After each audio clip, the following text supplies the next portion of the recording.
बेटा, तू बच्चों का नाश्ता बना, इतने में मैं इन्हें तैयार कर देता हूँ। फिर तू वत्सल का लंच लगा दियो, मैं इन्हें बस तक छोड़ आऊँगा। नरेश जी अपनी बहू दिव्या से बोले। नहीं नहीं पापा जी, मैं कर लूँगी, आप बैठिए, मैं बस अभी आपकी चाय बनाती हूँ। दिव्या बोली। अरे बेटा, बन जाएगी चाय, मुझे कौन सा कहीं जाना है। तू पहले इन सब कामों से फ्री हो, तब तक मैं इन शैतानों को रेडी करता हूँ। नरेश जी हंसते हुए बोले। दिव्या हैरान थी। जो पापा जी माँ के रहने पर एक गिलास पानी खुद नहीं लेते थे, आज उनके जाने के 15 दिन बाद ही उसकी हर काम में मदद कर रहे हैं। असल में दिव्या के परिवार में दिव्या के पति, सास ससुर और 2 बच्चे, 6 साल का काव्य और 3 साल की आव्या थे। जब से दिव्या शादी होकर आई, उसकी सास ने उसे बेटी की तरह रखा, घर के कामों में सहयोग दिया।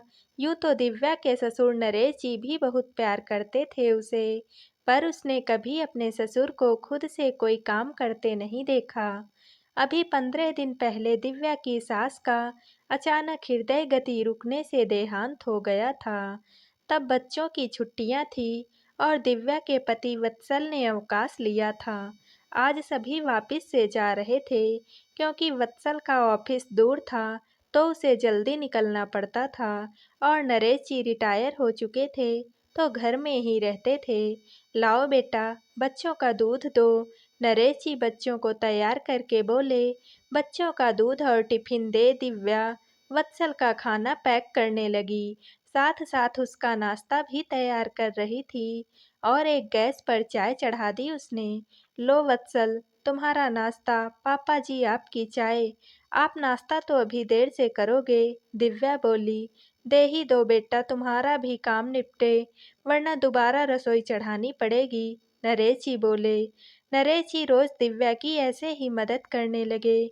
दिव्या को कभी कभी बुरा भी लगता और वो मना करती, पर वो प्यार से उसे कहते, कोई बात नहीं बेटा, सुनो, आप पापा जी से बात करो ना, कोई बात है जो उन्हें परेशान कर रही। एक रात दिव्या वत्सल से बोली। क्यों, कुछ हुआ? क्या पापा ने कुछ कहा तुम्हें? वत्सल बोला। नहीं, पर जो इंसान एक गिलास पानी भी नहीं लेता था खुद से, वो मेरे साथ इतने काम कराए, कुछ तो गड़बड़ है, दिव्या बोली। अरे, तुम्हें कोई परेशानी हो तो तुम खुद पूछ लो ना, वत्सल बात टालता हुआ बोला। वत्सल तो सो गया, पर दिव्या को नींद नहीं आ रही थी। वो उठकर बाहर आई तो देखा पापा के कमरे की लाइट जल रही है। पापा जी, आप सोए नहीं अब तक? तबीयत तो ठीक है आपकी? दिव्या कमरे का दरवाजा खटखटा कर बोली। अरे दिव्या बेटा, अंदर आ जाओ। क्या बात है, तुम इस वक्त जाग रही हो? आओ बैठो, नरेश जी बोले। मुझे नींद सी नहीं आ रही थी, तो सोचा थोड़ा टहल लूं, पर आप क्यों जगे हैं? दिव्या बोली। बस ऐसे ही बेटा, मुझे भी नींद नहीं आ रही थी, नरेश जी बोले। पापा, आपसे एक बात पूछनी थी, दिव्या हिचकते हुए बोली। हाँ बेटा, बोलो, संकोच क्यों कर रही हो? नरेश जी बोले। पापा जी, मुझसे कोई गलती हुई है क्या? आप मुझसे नाराज हैं या मेरी कोई बात आपको बुरी लगी है? दिव्या बोली। नहीं तो बेटा, पर क्यों पूछ रही हो तुम ऐसा? नरेश जी हैरानी से बोले।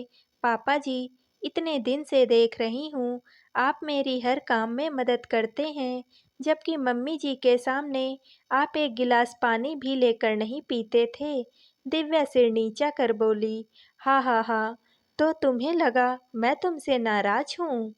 देखो बेटा, जब तक तुम्हारी सास थी वो तुम्हारी मदद को थी, अब वो नहीं है तो मुझे दोहरी जिम्मेदारी निभानी है।